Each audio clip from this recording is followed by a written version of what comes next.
Landusalém! Câmbio! Que criatura é essa rastejando aqui, gente? Estão te seguindo! Estão te seguindo, Landusalém! Ai, socorro! Onde? Nas redes sociais, Landusalém. No YouTube é @TV Escola e no Twitter é @H do Enem. Mas eu sou moço! Ah.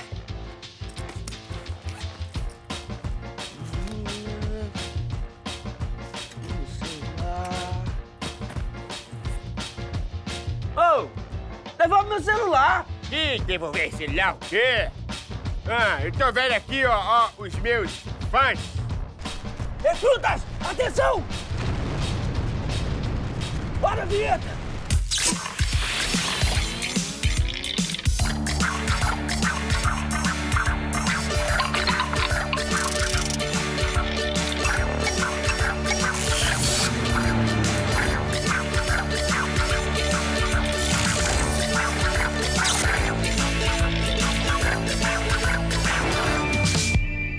Hora do Enem no ar, explorando o universo da física, que deve muito a pensadores como Galileu, Newton, Einstein. Mas por que será que tem mais nome masculino do que feminino nessa história? Quem fala mais sobre isso é a astrônoma Patrícia Spinelli, mas não antes de dar aquela revisada em física pro Enem. Então chega mais, professor Célio Barros. E aí? Prazer, Revelande. Mecânica é uma parte super importante da física. Então bora relembrar o que ela estuda. A mecânica estuda tópicos extremamente importantes, como o movimento dos corpos, vetores, hidrostática, dinâmica e até mesmo gravitação universal. E aí, bora ver uma questão sobre mecânica? Com certeza. Roda aí. Vamos lá para mais uma questãozinha. Para um salto no Grand Canyon usando motos, 2 paraquedistas vão utilizar uma moto cada, sendo que uma delas possui massa 3 vezes maior. Foram construídas 2 pistas idênticas até a beira do precipício, de forma que no momento do salto as motos deixem a pista horizontalmente e ao mesmo tempo. No instante em que saltam, os paraquedistas abandonam suas motos e elas caem praticamente sem resistência do ar. As motos atingem o solo simultaneamente porque... Galera, vocês observaram que, apesar de ter falado dos paraquedistas, o exercício não quer nem saber deles, porque os caras vão abrir os paraquedas, provavelmente vão descer com velocidade constante, vão fazer um pouso suave, não tem graça, não é?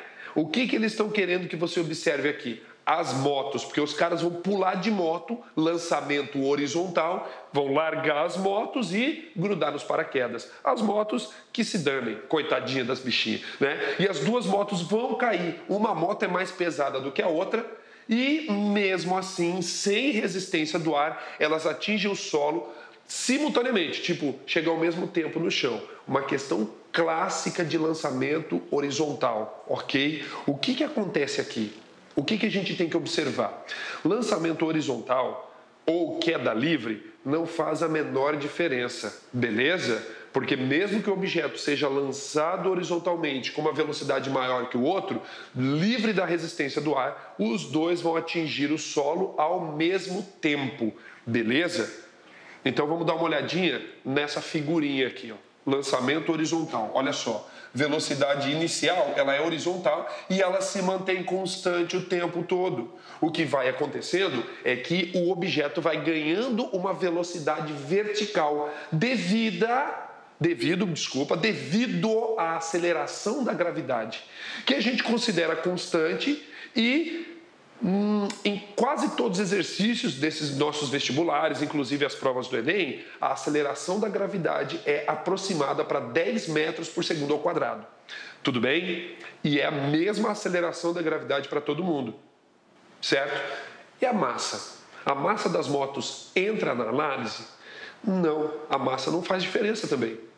A massa vai influenciar no quê? Vai influenciar na quantidade de movimento, vai influenciar na quantidade de energia cinética com que a moto vai chegar lá embaixo, mas não vai influenciar na sua velocidade. A velocidade de queda da moto ou o tempo de queda dos objetos só depende do quê? Da altura e da aceleração da gravidade. Não depende de massa, não depende de velocidade horizontal. Tudo bem? Então, para a gente finalizar a análise da questão, como é que vai ser? Olha lá. As motos atingem o solo simultaneamente porque possuem a mesma inércia.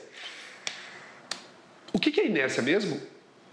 Isso é a propriedade da matéria de resistir às variações no seu estado de movimento ou de repouso.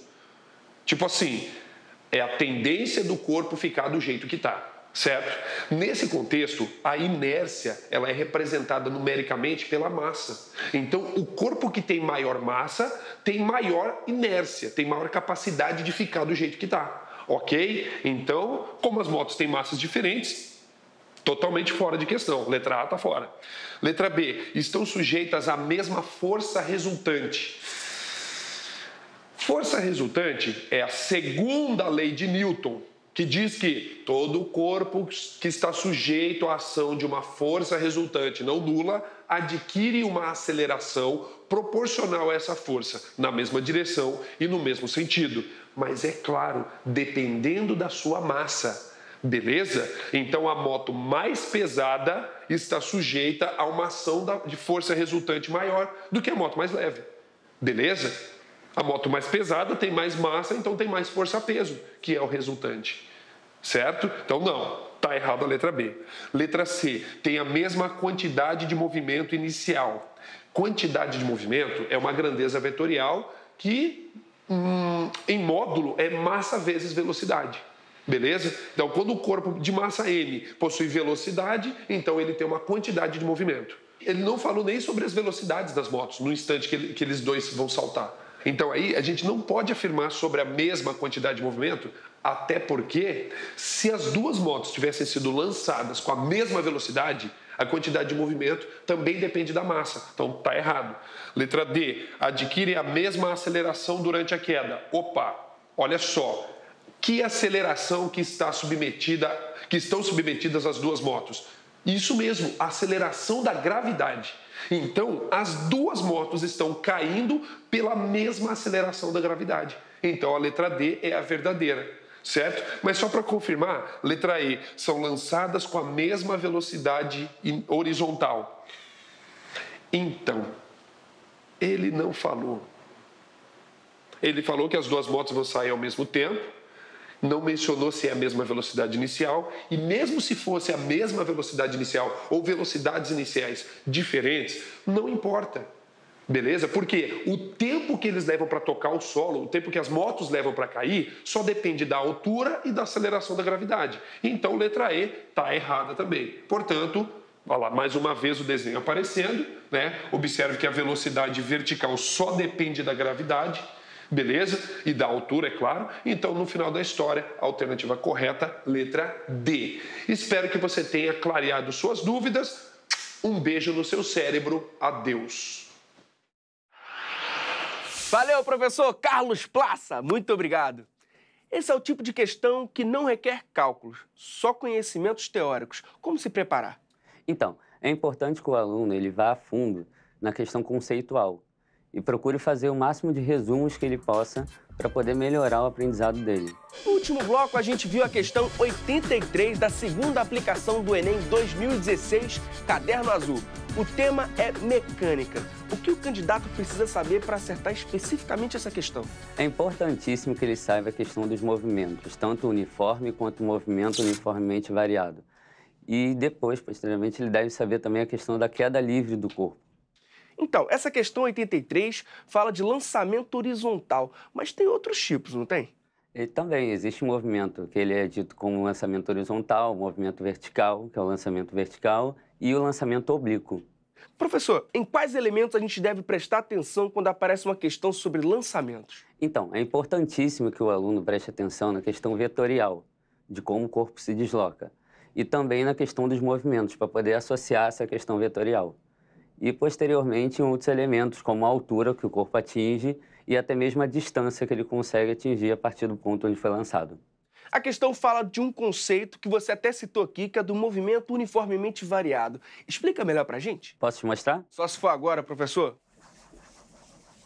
Movimento uniformemente variado, né, professor? Deixa eu fazer aqui uma basezinha para ficar mais...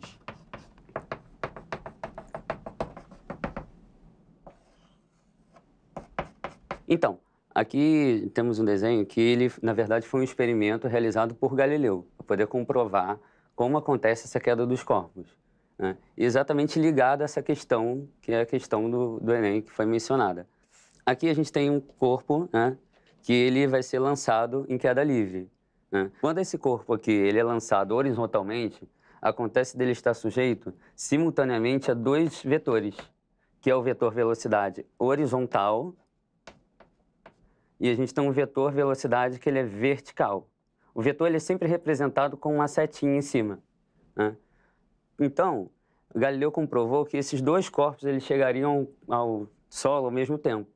Isso significa que o movimento que é horizontal, de velocidade horizontal, ele não interfere no movimento de velocidade vertical. E temos algum distrator naquela questão que pode complicar a vida do candidato? Com certeza, Lange. Eu acho que o principal distrator daquela questão, sem dúvida, é a massa. A massa confundiu o candidato, porque ele diz que tem duas massas diferentes naquela questão. E quando você observa as opções que ele te dá como resposta, as três primeiras elas são relacionadas à massa. Em mecânica, além do movimento, o repouso é importante também, tá certo? Sim, com certeza. O repouso ele significa que o corpo, no caso, ele está em velocidade zero. Então, é importantíssimo que o aluno fixe as equações movimento uniformemente variado e, principalmente, a segunda lei de Newton, que é onde existe o maior número de aplicações para o vestibular. Além da importância de mecânica para o Enem, qual a importância desse conteúdo para a nossa vida? A mecânica é amplamente usada em tudo, né? Principalmente na base da engenharia. E também no nosso dia a dia, em coisas extremamente simples, como varrer uma casa, ou escovar os dentes, ou até mesmo trocar um pneu. Uma das aplicações que eu mais gosto é relativa aos parques de diversões. Peraí, como assim parque de diversões, professor? Vários brinquedos do parque de diversões, eles utilizam conceitos físicos, como montanha-russa, roda gigante, enfim. Você trabalha com questões de aceleração centrípeta, trabalha com velocidade tangencial, etc. Quando a gente estuda esse conteúdo? Esse conteúdo geralmente é estudado no primeiro ano do ensino médio. E se a gente quiser saber um pouco mais sobre isso? Eu adoro muito vídeos, né? Então eu recomendo o QG do Enem, que é excelente, e um canal que eu sempre recomendo, que é o Me Salva. A didática deles é ótima. A QG também é parceiro nosso aqui. Professor, muito obrigado. Prazer, Lange. Mesmo pela presença. Eu viu? que agradeço. Valeu mesmo. Obrigado. Volte sempre. Tá sabendo que o número de mulheres na física é de apenas 20% e que desse total só 5% ocupam altos cargos? A nossa convidada de hoje participa de um projeto para virar esse jogo.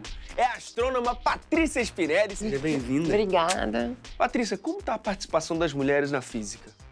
Bom, o número de mulheres na física e nas carreiras das ciências ditas exatas, as ciências duras, é muito baixo, né? Ele beira 20%, mas dependendo de como a gente olhar as diferentes áreas do conhecimento, ele pode ser ainda inferior. Por exemplo, nas carreiras da engenharia elétrica, engenharia de computação, esse número pode ser em torno de 10%.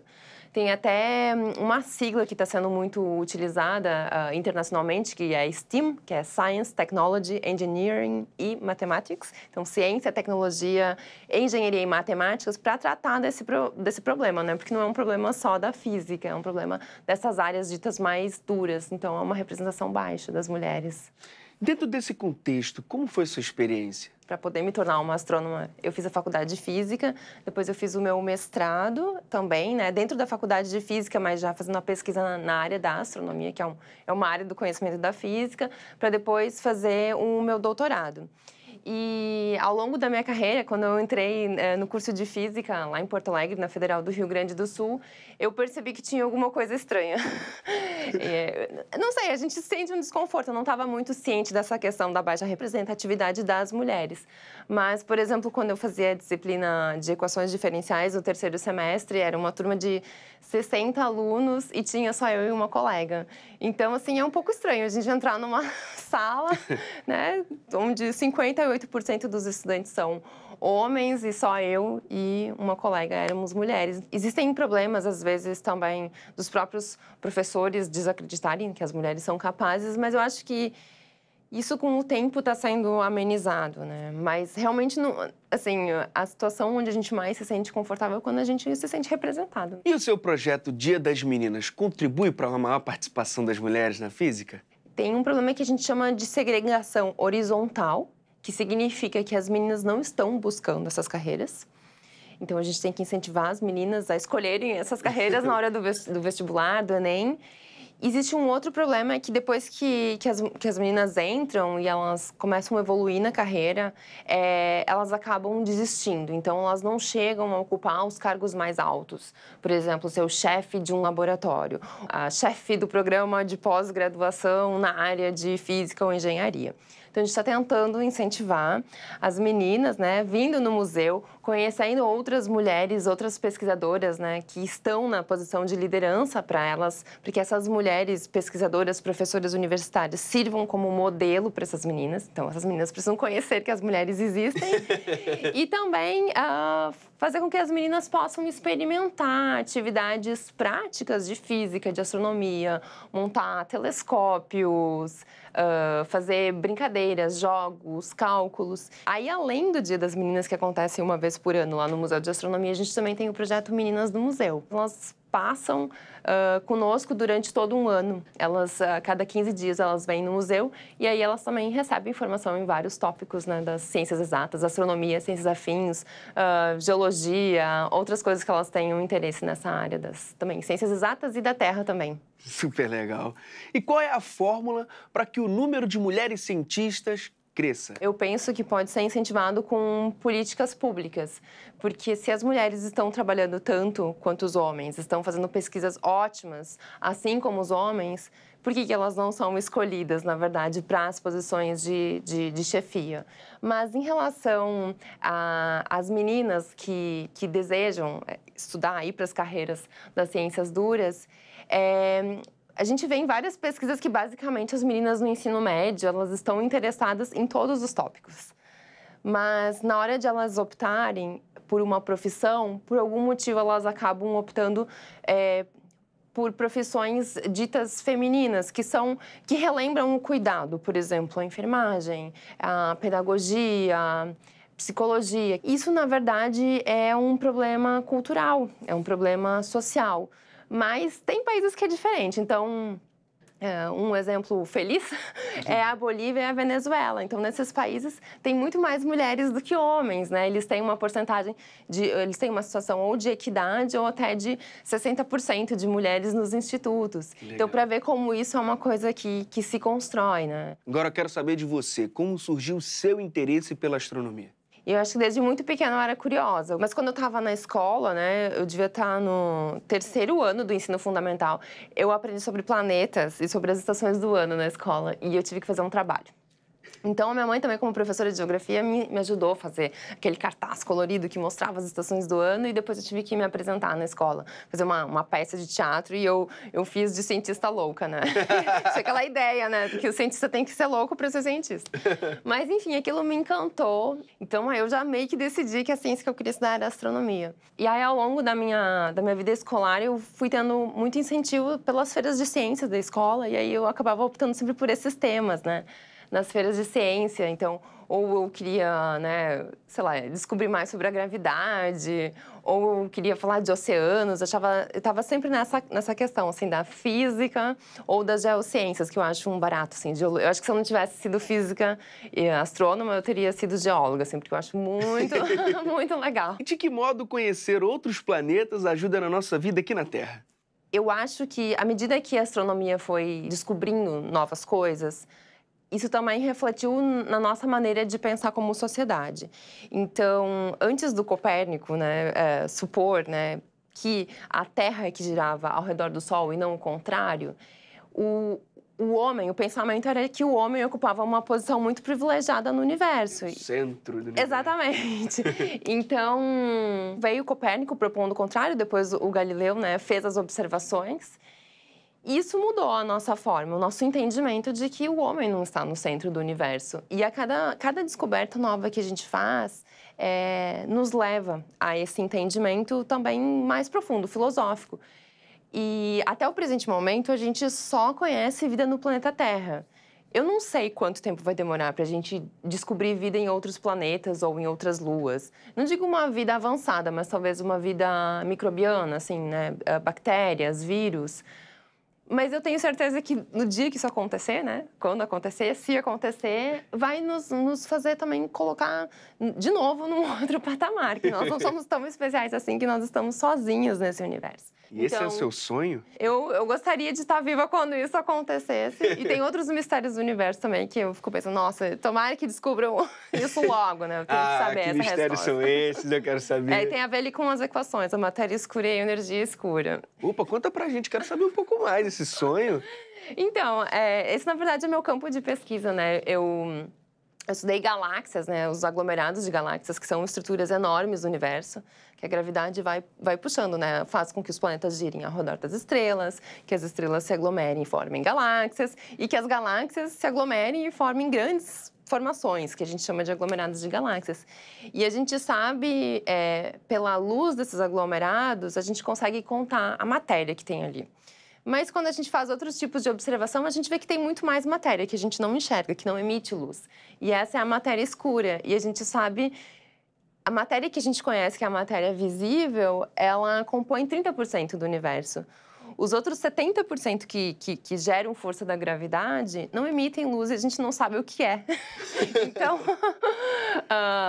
para mim também é uma lição de humildade, que apesar de todos os avanços, de tudo que a gente estuda, em relação à matéria, a gente sabe a gente conhece 30% da matéria que compõe o universo. Ou, possivelmente, também, uma outra interpretação para isso pode ser que as nossas equações de interpretação do universo estejam erradas, mas até agora elas têm funcionado sempre. Então, ou é uma coisa ou é outra. Então, acho que isso é uma coisa que eu quero saber muito, assim, que eu tenho muita curiosidade em saber. Pelo visto, a astronomia precisa estudar muito e muitas áreas do conhecimento, né? As disciplinas mais recorrentes vão ser de física e de matemática, alguma coisa de química também. Mas quando a gente vai para a vida real, para a vida de um profissional que está ali observando o universo e tem que interpretar esse universo, a gente vai usar muito computação, ou seja, não existe astrônomo que não goste de ciências da computação. Não existe hipótese de não gostar de computadores, né? Porque apesar dos dados serem recolhidos por telescópios, a gente faz a análise da imagem. E essa análise de imagem requer que a gente tenha muito conhecimento de programação. E não basta ficar olhando para o céu? Não basta só essa parte romântica, né? Depois, eu acho que são habilidades importantes, né, para ser um astrônomo, dominar diferentes idiomas, sobretudo o inglês, né? E para o pessoal que está do outro lado da telinha, que está louco para resolver essas equações e saber um pouco mais sobre física e astronomia, qual é a dica? Eu recomendo o Facebook do Museu de Astronomia, que tem bastante atualizações na área.